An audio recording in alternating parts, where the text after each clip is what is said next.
Hi, I'm Mrs. Scroger, and I'm going to be reading chapters 29 and 30.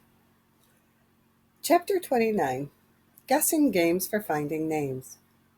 Sheepshanks, Crookshanks, Spindleshanks?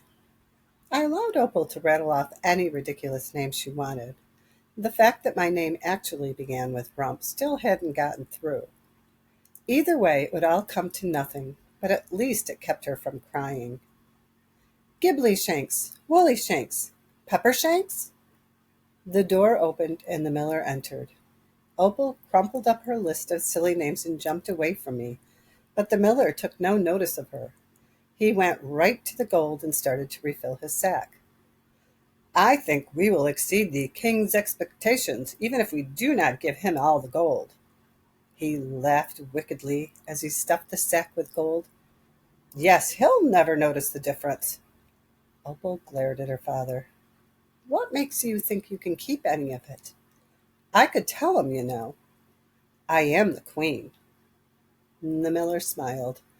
You could tell him just as easily as I could tell him it was not you who spun the gold. How do you think the king would take that? Opal clamped her mouth shut and looked away. The miller cast his gaze on me, and I quickened my foot on the treadle. Then he left. As soon as the door had snapped shut, Opal spouted off another trio of names. Bindershanks, Spindershanks, Thistleshanks? She went through 100 Shanks names and continued to speak to servants and messengers through the crack of the door as they handed her new lists. Some of the names made me glad I was called Rump. Who would want to name their child Peabody? I'd rather be a Rump than a Peabody. Opal kept busy with the names. Unless the miller was present, and when Archie needed feeding, she seemed quite peeved to have to stop. She had become so obsessed with finding my name, she forgot why she was looking for it in the first place. In the meantime, the miller was piling the gold in little stacks and counting them. Frederick and Bruno helped him, but the miller slapped their hands if they lingered on the skeins too long. Sometimes they'd watch me spin with a kind of awe, and I almost thought they were admiring me, but their eyes were only on the gold. Red tried to communicate with me at first, making faces and shaking her head this way and that, but after a while she gave up and sank into herself, just staring into the fire and sleeping in small stretches. Oswald gave Red and me stale bread and moldy cheese to eat, but Red didn't eat any, and I worried. I stuffed the food in my mouth and spun faster. Even if it was vile, I needed the energy to finish my task. Opal continued guessing names for me. Adelbright, Herberchick, Zettelmeiger. That is not my name, I said, and continued to spin. With the whir, whir, whir of the wheel, I heard rumple, rumple, rumple, trap, trap, trap. Ferdinand, Fernando, Eganhard. That is not my name. Opal began to despair, and my guilt deepened. I had given her false hope. Maybe I had given myself false hope, as if there really could be more to me than just a tangled mess. Whir, whir, whir, rumple, rumple, rumple, trap, trap, trap. As the second day drew to a close, Opal rocked back and forth on the floor again, and the boards creaked and lifted. Creak, snap, whir, whir, whir. A few times I actually saw people through the cracks in the floorboards, moving around in the room below. I heard the sound of chatter and recognized a familiar voice. It was Martha, the cook, who had helped me when I fell out of the tower. It was sort of funny that I was right above her now. I strained my ears to catch any good gossip she might have, but I couldn't hear well enough to make sense of it. The gold was now stacked higher than the straw, far above my head. But heaps and heaps of straw still remained. I couldn't see the end of it, and once I finished, I knew the miller would find new ways to manipulate me. There had to be a way out. Red had said there was a way. Her granny had said so, too. There was something I was missing. I just knew it. but I couldn't see what. I couldn't think in this small space filled with straw and gold. I needed air. I needed rest. I closed my eyes and put my head down on the wheel. I would only rest for a minute. Creak, snap, creak, snap. My head jerked up at the sound. Opal was rocking back and forth again, lifting the floorboards. I looked around, dazed. Gold and straw were everywhere. And out the window, I could see it was dark. I had fallen asleep. The second day was gone. How late was it? I lifted my arms to stretch. I hadn't moved all day from the spinning wheel, not even to answer the calls of nature. Nature was screaming at me, and so was my brain. I had the strange feeling that I'd just woken from a dream, but I couldn't remember what it was. I was thinking of destiny and names, the Witch of the Woods and Stiltskins, my aunts and the Rumples, the trolls and their magical hoard, the apple tree, my mother. There were ideas flying inside my head, answers, but they couldn't get out in this room. My brain needed open space. I have to go outside, I announced. Nature calls. Can't it wait, said Oswald. I've been holding it in for a long time. I might have an accident and get it all over the straw, and I'm not sure I can make gold out of pea straw. The miller's eyes flashed, but he waved me away. Frederick, Bruno, take our friend outside. Make sure he's well protected. The brothers sat up and smiled malevolently. They had done very little the past 2 days besides watch me spin gold or run mindless errands for the miller. They were restless and bored, and that was a dangerous state for Frederick and Bruno. Yes, said Frederick, it will be our pleasure. And take the baby with you, said the miller. I would hate for him to get lonely. He laughed heartily, and Opal whimpered. I gritted my teeth. This would not be helpful. Bruno untied me, and I hoisted the baby's basket in my arms. When we were outside, Frederick and Bruno hovered next to me as I relieved myself by a tree. I don't need your help. It's for your safety, said Frederick. We wouldn't want you to get eaten by trolls. Trolls. A little egg cracked in my brain. I knew some trolls. Trolls that could smell magic and hoarded it and guarded a poison apple tree. A Stiltskin. No, I said, that would be awful. The egg cracked all the way open, and suddenly my idea emerged. It was a little crazy and dangerous, perhaps, but I had to do something. You know, I said, considering my words carefully, there are other things out there besides trolls. Just beyond the gates, a little ways in the eastern woods, I've actually hidden a stash of gold. Gold? Bruno licked his lips as if I'd just said lamb chops. Gold, I said. I can't carry it all on my own. But if you help me, I'll split it with you. Their eyes glittered. Bruno nodded, but Frederick pulled him back. How do we know you're not tricking us just so you can run away? I pointed to the castle. Red's still in there. I wouldn't run away. And besides, it's dangerous in those woods. There might be wolves or witches or trolls out there. I just thought I might have a better chance if you were with me, because you're soldiers now. I could wait until I'm done with your father, but then he might find out about it and want the gold for himself. Frederick whispered something in Bruno's ear, and a greedy grin spread across his face. We'll help you, they said at the same time. But we get most of it, said Frederick. There's 2 of us and 1 of you. And what do you need with gold? I don't need much, I said. Frederick pushed me to start moving. You'll get as much as you're worth, but... Chapter 30. The Stiltskin. Because Frederick and Bruno were soldiers and something like nobility, they were able to get a carriage with horses from the stables.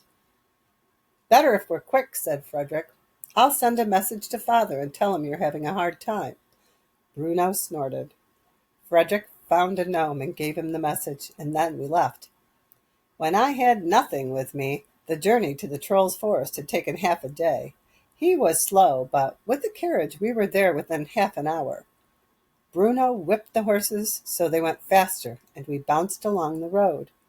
Archie woke with the whips and the roar of the carriage and started to wail. I tried to rock him and shush him, but he was awkward in my arms and he only cried louder. "Where is this place?" Bruno yelled over the baby's wails. "You said it was just beyond the gates." Bruno looked through the trees as if a wolf might jump out from them at any moment. "Slow down. Just a bit farther."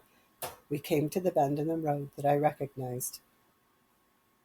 "Stop," I told him, and Archie quieted as the carriage became still. We stepped down and I walked off the road. "Through here," I said, pointing into the blackness of the trees. Frederick and Bruno halted at the edge of the road. "And there?" they asked at the same time. Frederick's voice cracked. "I had to hide the gold in a place where no one else would find it." I walked into the trees. A few moments later, I heard their footsteps behind me. We walked slowly and quietly until we came to the apple tree. Its branches bowed, heavy with the weight of poisoned fruit. I really hoped Bork was still trying to catch a pet, even though he had already had nothing. Gently, I sat the baby down on the ground. "Wait here," I told them, and approached the tree. There was very little light to see, but I searched around the tree until I saw it. The snare. Very carefully, I placed my foot into the trap. Snap! Shwip! Slunk! The rope yanked me off the ground, and I screamed louder than necessary to attract the trolls. Frederick's and Bruno's jaws dropped. A few moments later, rustling came from the brush behind me, and the first of the trolls appeared, ugly and smelly as ever. "Trolls!" I shouted. "Help! Trolls! Trolls! Help me!" Frederick and Bruno squealed and ran, flailing their arms. They didn't even pause to pick up their baby nephew. They bolted through the trees toward the carriage. I barely heard the crack of the whip or the horses' hoofs above their screams. In a few moments, the noise faded. "What's this?" said one of the trolls. "Didn't you learn anything from last time?" "Hello, Bork." Archie began crying. "And you brought extra," said Bork. "Well, we can always use a side dish." "Oh, you don't want that," I said. "Far too bitter. Do you have any sludge?" "We always have sludge." And he cut me down. The first part of the plan had worked. I was out of the castle, and Frederick and Bruno were gone. But that was the easy part. Now I had to find a stiltskin before it was too late. Something told me I was in the right place. I was greeted with many snorts and snarls from the trolls. Slop now had a wolf pelt on his head instead of his deer antlers. "How did you get that?" I asked. "He ate the apples," said Slop. "Wolves don't eat apples," Bork corrected. "He died of starvation. Didn't even have any meat on his bones, because them apples ate it all up with their poison." Slop pushed down the wolf head so its teeth were hanging over his eyes. Then he sniffed me. "You still reek of magic." I wanted to tell him he reeked of troll, but I didn't. Mard hugged me when she saw me, which was comforting despite the smell. "What is this?" she said, pointing to Archie in the basket. "That's Archie," I said without explanation. "He's horribly clean, and so are you." Mard took Archie from my arms, and Gorp and Grot tackled me to the ground and smeared mud in my clothes. As I stood up, a fat donkey came trotting toward me. "Nothing!" He brayed and pushed me with his head right back down in the mud. "We named him Horace," said Grot. "He likes to eat worms." I laughed. "Nothing's name is Horace, and he likes to eat worms." Well, he looked happy. Maybe having a real name made him a better donkey. Mard pushed a cup of sludge into my hands. "You need fattening," she said. "You grew." Then she dipped her fingers in the sludge and fed some to Archie. I thought for sure he would start crying, but he didn't. He slurped and gurgled. The young prince had a taste for worms. This will make him a strong boy, said Mard. Why have you come back? Asked Bork. And who were those boys? Those were the queen's brothers. Can they make gold from straw too? Bork asked. They didn't look too smart. They can't make gold. Neither can the queen. I took a deep breath. I can, though. All the slurping and grunting and snorting stopped, and the trolls stared at me. So I told them my story. All of it. The spinning, my mother, my name, and how I had come to gain Archie. No wonder you reek of magic, said Slop. You were born in this stuff. Why can't you give him back if you don't want him? Slop asked. Because she promised him in exchange for the gold, so I have to take him. That's part of the magic. Why would she promise her baby? Asked Gorp. I don't know. Humans do a lot of things that make no sense. The trolls grunted in agreement and raised their cups. Archie started to cry, and Mard bounced and rocked him. Too clean, poor thing. She took handfuls of mud and slathered it on his face so he looked like a piglet in a mud puddle. I thought for sure he'd go into hysterics, but instead he stopped crying and drifted off in Mard's arms as she rocked him. Watching this, I felt a pang in my chest. A baby should have a mother, and a mother should have her baby. That is, if destiny works out the way it's supposed to. I needed to find a way to give Archie back to Opal. That's why I had come here. I have something to show you, said Bork. What is it? Something I discovered a little while ago. Let's go to the tree.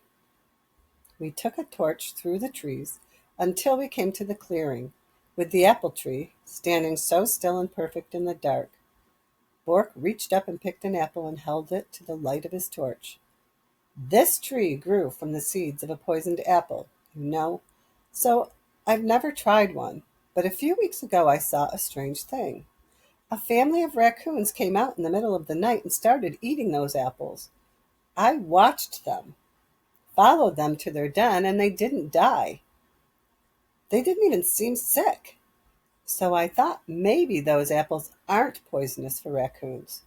But I kept watching the tree, and a week later I saw some squirrels gnawing at the apples, and they didn't get sick either. So you know what else I thought? Maybe those apples aren't really poisonous at all. Maybe poison doesn't have to grow from poison. Not always. This tree, I think, just maybe it grew the way it wanted to grow. Those seeds, they were stronger than the magic. Without warning, Bork took a bite of the apple. I snatched it and threw it away. What are you doing? He chewed and swallowed, and we waited. My heart pounded as I thought that at any moment Bork was going to drop dead. He smacked his lips and grimaced. Surely the poison was sinking in now. Not as good as sludge, he said. Well, I just thought that might be useful to you. You can think about it. Think about what? The things you know that you don't know you know. You're not so bright compared to a troll, but you're a crumb smarter than most humans. Thank you, I said, but I'm not sure I understand. You humans always talk about magic and destiny like it's the most powerful thing in the world, like it controls you. Doesn't it? I guess it does if you want it to. Maybe it does other humans, but you, Rump, you were born with magic. I can smell it stronger on you than on any magical object I've ever found, even stronger than this tree. But that's the problem, I said. It's the magic that's caused all this trouble, just like all those things in your hoard caused trouble. I can't do anything about it. It's the people who cause the trouble, Rump, not the magic itself. If you're so full of magic, why should you be helpless? I don't know. I felt dizzy with confusion. Bork handed me the torch. Think about it. It's not so hard. He walked back into the trees. Everything was cold and quiet now, except for the crackle of the torch. I stared at the apple tree. I still couldn't believe Bork ate one. Maybe that poison didn't work on trolls. Maybe it only worked on princesses. Or maybe Bork was right. Those seeds really were stronger than the magic.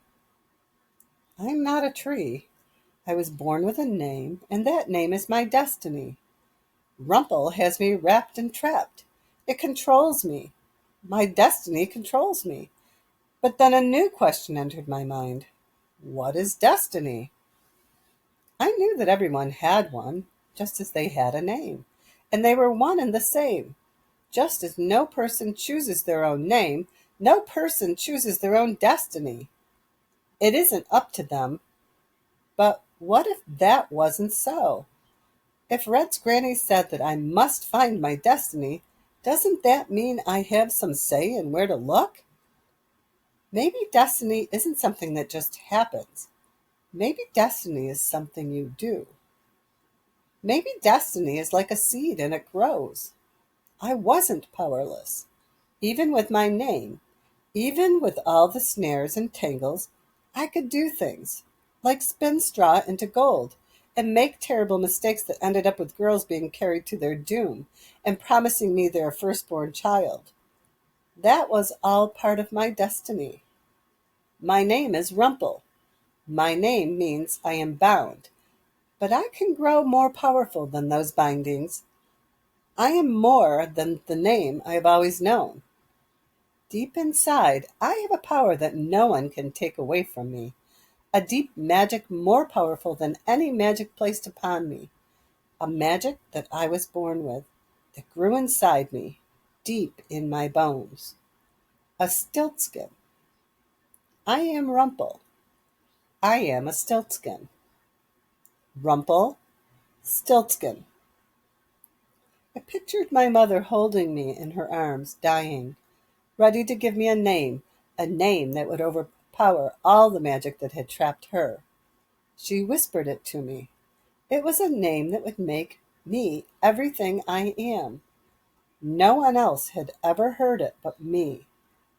My name is my destiny. My name is my power. Rumple, stiltskin. I heard Mother's whisper reaching across years and mountains and valleys. Rumple, stiltskin. Rumpelstiltskin. The name, my name, shook in my chest. It traveled through my brain and down my arms and fingertips to my legs and toes. The sound of it echoed so loud inside of me I felt I would burst. I made a rhyme then and there, a rhyme full of powerful words to release into the black night. Tomorrow I'm free, today I'm alive. The curses and tangles no longer survive. From deep within the wisdom came that Rumpelstiltskin is my name. I was a stiltskin, and that power was greater than the rumple. I felt it now, all inside of me, as if just saying my name out loud had unleashed a force, and it was wrapping around the tangles, ready to rip them apart. I picked an apple from the tree and took a bite, sweet juice filling my mouth. I am more powerful than a tree, I shouted into the night air, and I laughed and danced. A flickering shadow caught my eye, and I froze mid-laugh. Frederick stepped from behind a tree into the clearing, his arms trembling as he held up a bow and arrow. "Don't move," he said. "Come out, Bruno." He kicked at his brother, who squealed and slid out from behind another tree, holding a spear tight to his chest. He was white as the moon and shaking so hard it was as if some outside force were throttling him. "Don't move," Frederick said again, pointing his bow and arrow at me. "You have to come back with us. You still have to spin all that gold, or your friend is going to get hurt." You are going to get hurt." Frederick took a step forward. Bruno took a step back and whimpered, mumbling, "Trolls, filthy trolls, cursed trolls." I dropped my apple. I wasn't afraid of Frederick or Bruno anymore. They looked pathetic and small, quivering with their weapons. I was amazed that I had ever been afraid of them, had ever allowed them to bully me. But I also realized I wasn't free yet. I had found my name. I still felt it inside me. The magic of my stiltskin was still rushing through my arms and legs and my brain, making me big and powerful. But the rumple had yet to be untangled. Red was still trapped in the castle. There was still the miller to face. I still had Archie with me, and no one could untangle it all but me.